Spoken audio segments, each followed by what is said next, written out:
agony and pains because what I went through. It was the grace of God, àánú, mercy of God, àti gbogbo àwọn òṣàlẹ̀ Yorùbá.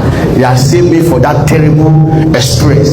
And what happened to me, I doubt it can happen in Borno State, in Katsina, in all the northern part of this state, because I believe the Yoruba, what our leaders have said, no Yoruba can go to part of the north and kidnap their emir or any leaders of the northern part. So as a result of this, I think urgent needs to be taken in order for us to stop this ungodly attitude of Fulani X-Men, because I was signaled by Fulani X-Men. Like I said, on that 17, when we get to Ondo State, I'm from Ondo State, after Ikare, the journey was smoothly and we proceed to a town called Akumo. It was after 3 minutes between Akumo and the Nigerian military checking point. In fact, just 3 minutes between Amateku and the Nigerian military checking point, there will be ambush. 19 bullets were thrown in my car, and I sustained 2 bullets AK-47 in my bumper, and other vehicle that was coming from Abuja, other going to Osun State was ambushed along the land were 9 in number that was kidnapped, and we started that journey. The journey was, I was bleeding seriously. When we trekked, the incident happened around 1:44 in the afternoon. It was 10 p.m. before we stopped trekking in the bush. We were just trekking without no destination. It was after the second day that they gave us access to our food. So I was the only one that have food, because my phone and my laptop iPad was in my travel bag at the front of the car. So they never knew they went through my profile. So they just call me, you, we know you, you are the leaders of Afenifere, you see your ID card, you go and stay there, you are a special person. All of you, they just decided to put us separately. And after they asked me to call my family, the first person I called, it was my wife. I told my wife and I instructed the National Secretary of Afenifere that he should release a press statement that I was kidnapped on my way to Abuja and I sustained bullet injury. That was how we started that journey for 12 days. No food, no medical care. Every day we were subjected to torture. In fact, because I just have to call because medically I'm not fine. I was released on the 1st of March. My phone was being tracked. The funny part of this scenario is that even when we were being kidnapped, it was 3 minutes to military checking point. When the first ransom was paid by a young man in Badon, they paid the ransom very close to military checking point. When the second ransom was paid by a lady in Kwara State, the money was paid, if you know Yakaba very well, if I go to Abuja, at the back of a woman that is selling food, the ransom was paid there. The third ransom was paid opposite Nigerian prison service, very close to the military checking point. My own ransom, I was to be paid in Ikare and Akoko, but because my phone was being tracked, they have to check location. So a day I was released, they knew that I cannot go because sustained 2 bullet injury. I have been weak. One of them just have to go to a journey, about 3 hours journey. They went to go and prepare their goal. They gave me the house to drink. After drinking the house, I slept for 2 hours. They carried the leaf and put it in the back of my yansh where there's bullet. So they just told me that we are proceeding on a journey. I have to call, I have to plead, and I want to talk to my wife. If I plead, I want to make up, I must subject to beating. And the reason why, because I'm a leader of Afenifere. The Afenifere has been giving the Fulani and the Hausa some challenges. Because they told me. The point where I'm going is that every Gogoma Yoruba, every sons and daughters of Yoruba must rise and must defend our land. I'm so glad that we have thousands of police here. It's a funny thing that is so good. Let me not put it that way. They're trying to political appointment. May so rest in peace, my great governor, Rotimi Akeredolu. If the man is alive, I can assure you that it will enforce all the Amateku in SouthWest to go after those people. Since Akeredolu have died, Amateku, they don't function like they will be functioning.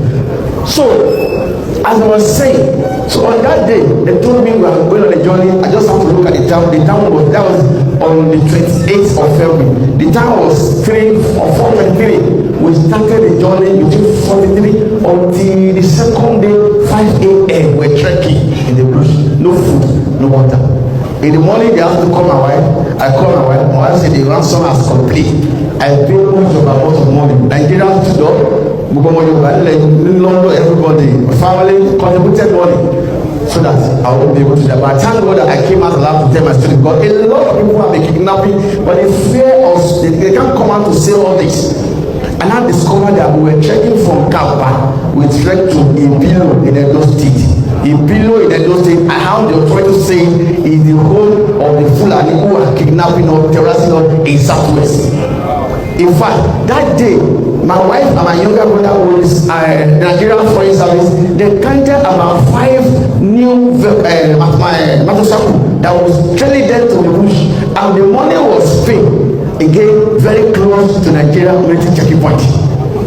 So definitely something is going on between our sons and these people.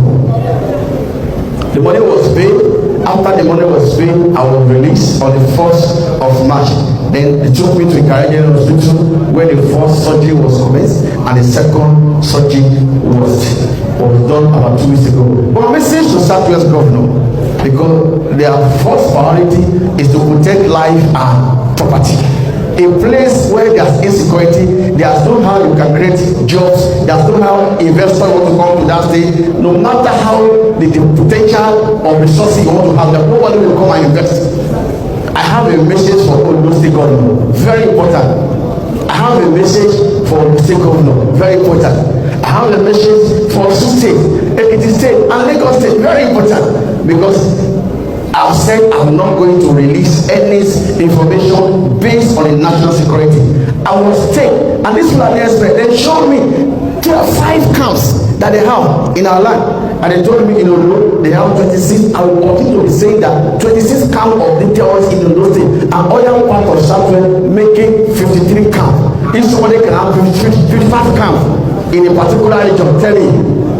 After I was released by this is the Afenifere President trying to show his own experience with the kidnappers. Sometimes ago, we saw a video that went viral where he was actually pleading and begging that they should actually pay ransom to for his release. A lot of people saw this video and they reacted to it.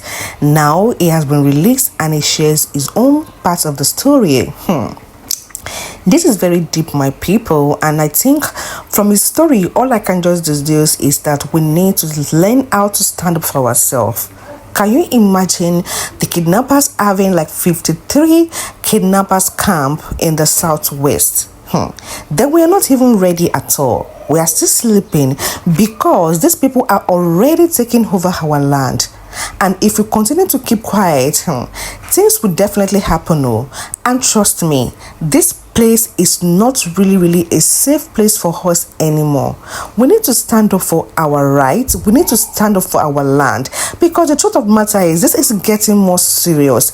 Like listening to this particular experience of this man, it just makes me sad the more.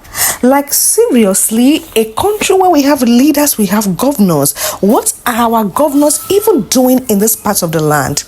Like all the western part of the country that this man just mentioned now, what is their governors doing? How can a kidnappers or set of kidnappers have like 23 camp in a particular town, in a particular state? Now the question I keep asking is that, is it that the people in this state don't even know about it? The people in this community that owns this community, is it that they are not aware of these things? That things like this exist in their state, exist in their community, in their village, or are they the one actually harboring those people? Because trust me, this is becoming more serious. This is becoming more alarming.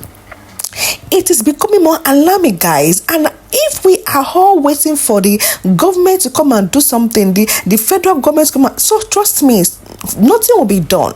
I think the state government now needs to take over and take charge of this whole thing. They need to stand up. The southern part, the western part of this country need to join out together, do meeting, and try to bring an end to this thing.